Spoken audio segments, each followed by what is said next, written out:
esse. O problema é que o Estado, o Governo está a prometer alienar participações como quem vende os anéis para ir buscar dinheiro. Bem, nós não podemos aumentar esta receita aumentando mais impostos.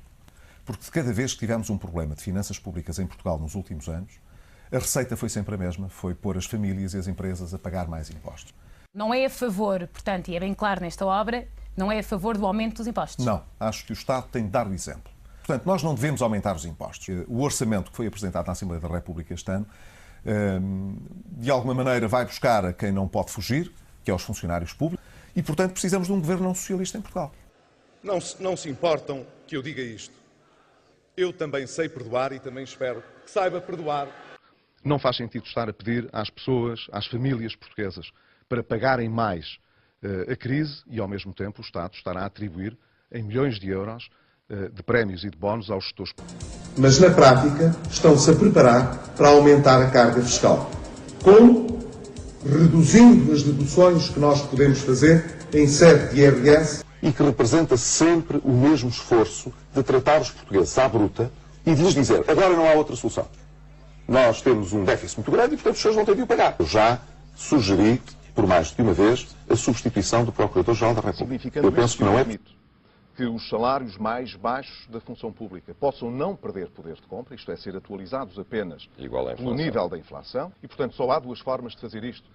Tributar mais também o capital financeiro, com certeza que sim. E quero começar por pedir desculpa. Não se pode manter um país a gerir a austeridade sem reforma estrutural e sem crescimento. Aqueles que hoje cumprem, esses não têm ajuda de ninguém, esses pagam a crise. Esses têm de pagar mais impostos. A política de privatizações em Portugal será criminosa nos próximos anos se visar apenas vender ativos ao desbarato para arranjar dinheiro. Os sacrifícios não têm sido distribuídos com justiça nem equidade. Para sugerir ao Governo que na preparação do Orçamento de Estado para 2011 adote aquilo a que às vezes os economistas chamam o orçamento de base zero. Agora, é muito importante que esse resultado seja alcançado, sobretudo por via do corte da despesa, que não, sobretudo, à custa da receita fiscal. Não contarão para mais ataques à classe média em nome dos problemas externos. Nós não olhamos para as classes de rendimento a partir dos 1.000 euros, dos 1.000 e poucos mil euros, dizendo aqui estão os ricos de Portugal que paguem a crise. Que nós temos um nível de vida mais caro do que a maioria das sociedades desta Europa fora, com ordenados bem mais baixos. Nós obrigamos hoje as pessoas a pagarem com aquilo que não têm.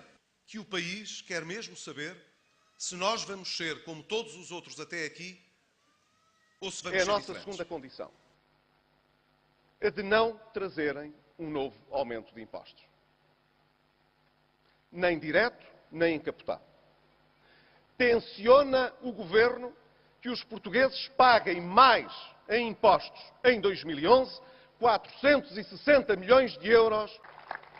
Acusava-nos o Partido Socialista de querermos liberalizar os despedimentos.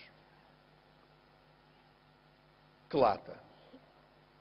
Eu espero que esse orçamento não traga mais impostos. E já estão a fazer sacrifícios. Mas eles não estão a ser distribuídos com justiça dentro da sociedade portuguesa. Relativamente a medicamentos que tinham até hoje uma comparticipação de 100%, porque correspondem a doenças graves que atingem muitas vezes pessoas que não têm condições para comprar esses medicamentos, a esses baixa-se as comparticipações, para esses não há dinheiro para o Estado apoiar. Mas do nosso lado, não conta para mais impostos. Para que o caminho que tem pela frente não seja ainda de mais impostos, de mais desemprego e de mais falências das empresas. Aqueles que têm mais dificuldades veem progressivamente o Estado retirar as suas contribuições. É nos medicamentos, é na presença de serviços públicos. É provável que o desemprego continue a aumentar. E nós vamos dizer que é por causa da crise? É de que não é justo que ricos e pobres tenham o mesmo esforço quando beneficiam das políticas públicas. Não podem ser aqueles que têm uma dimensão económica mais modesta a pagar para aqueles que precisam menos. Passados 5 meses, o Governo limitou-se a aumentar os impostos. Foi o próprio Governo quem confessou a sua incapacidade quando anunciou o PEC 3, lançando de novo encargos sobre as pessoas e as famílias e antecipando medidas que só estavam previstas para o orçamento de 2011. Sempre, pois, o caminho mais fácil. Não é só um problema de justiça na repartição dos sacrifícios. É também saber se teremos condições, nos anos futuros, de cumprir os nossos objetivos. Que não matemos o doente com a cura. Querem, quando seja preciso apertar o cinto, que não fiquem aqueles que têm a barriga maior, com o cinto mais largo, a desapertá-lo e a folgá-lo. Nós estamos impacientes. Nós não podemos, em 2011, fazer o que outros fizeram no passado. Não dizemos hoje uma coisa e amanhã outra. Não basta austeridade e cortar. Não se pode cortar cegamente. É que as medidas agora anunciadas traduzem uma incompreensível insistência no erro. Porque se volta a lançar exigências adicionais sobre aqueles que sempre são sacrificados. Porque se atacam, uma vez mais, alicerces básicos do Estado Social. Nós precisamos de valorizar cada vez mais a palavra para que, quando ela é proferida, possamos acreditar nela. Espero, como futuro Primeiro-Ministro, nunca dizer ao país, ingenuamente, que não conhecemos a situação. Nós temos uma noção de como as coisas estão. Se eu fosse Primeiro-Ministro, nós não estávamos hoje com as calças na mão a pedir e a impor mais um plano de austeridade. Outra vez, medidas extraordinárias. A transferência do Fundo de Pensões da PT para o Estado. Não podemos pôr reformistas e pensionistas a pagar. Se vier a ser necessário algum ajustamento fiscal ainda, a minha garantia é de que ela seria canalizada para os impostos sobre o consumo e não para impostos sobre o rendimento das pessoas. Já ouvi o Primeiro-Ministro dizer, infelizmente, que o PSD quer acabar com muitas coisas e também com o 13º mês, mas nós nunca falámos disso e isso é um disparate. Está bem? Pois também achamos isso é um disparate. O que o país precisa para superar esta situação de dificuldade não é de mais austeridade. Portugal já vive em austeridade. Mas foi o senhor que falou em mais austeridade. Eu relembro Não. que foi a Bruxelas. Não falou é... na hipótese de mais impostos. Não é assim.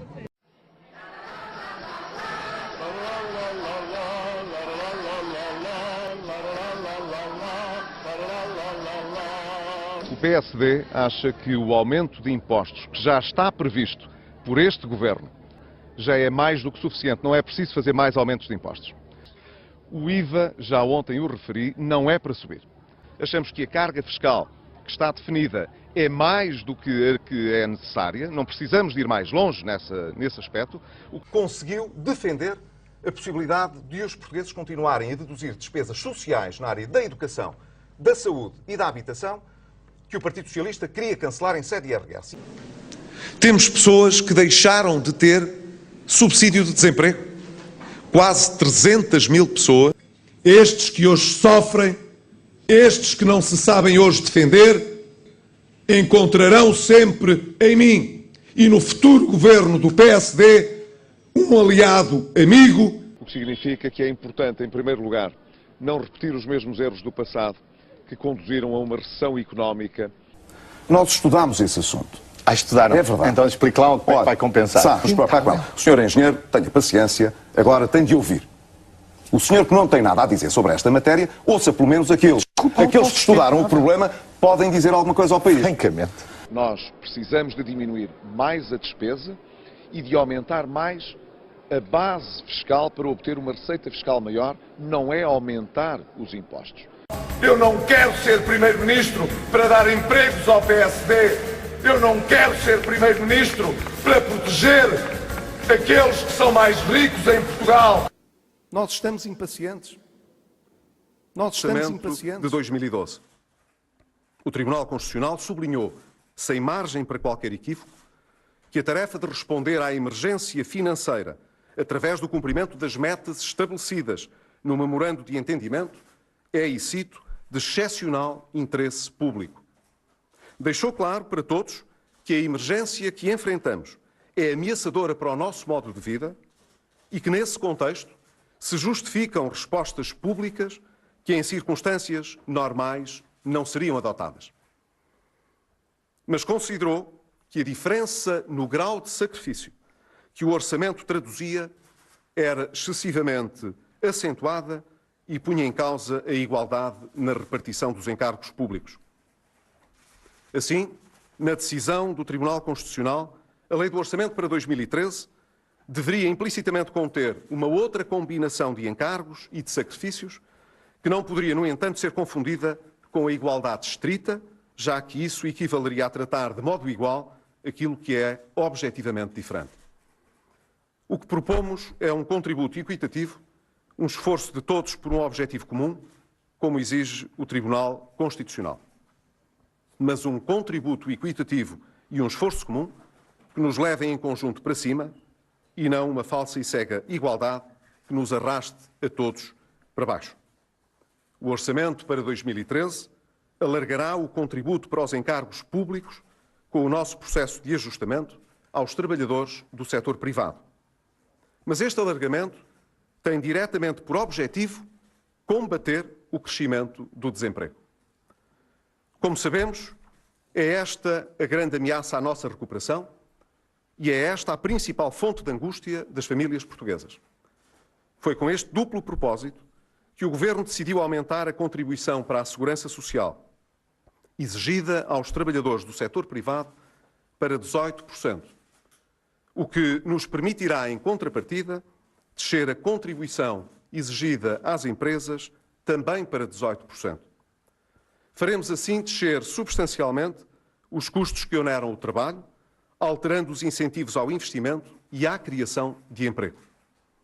E falo-emos numa altura em que a situação financeira de muitas das nossas empresas é extremamente frágil.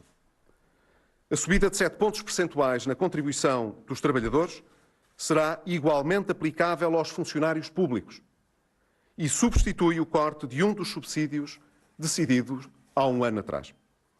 O subsídio reposto será distribuído pelos 12 meses de salário para acudir mais rapidamente às necessidades de gestão do orçamento familiar dos que oferem estes rendimentos. Neste sentido, o rendimento mensal disponível dos trabalhadores do setor público não será, por isso, alterado relativamente a este ano. O corte do segundo subsídio é mantido nos termos já definidos na Lei do Orçamento de Estado para 2012. No caso dos pensionistas e reformados, a suspensão dos 2 subsídios permanecerá em vigor. A duração da suspensão dos subsídios, tanto no caso dos funcionários públicos como no dos pensionistas e reformados, continuará a ser determinada pelo período de vigência do Programa de Assistência Económica e Financeira.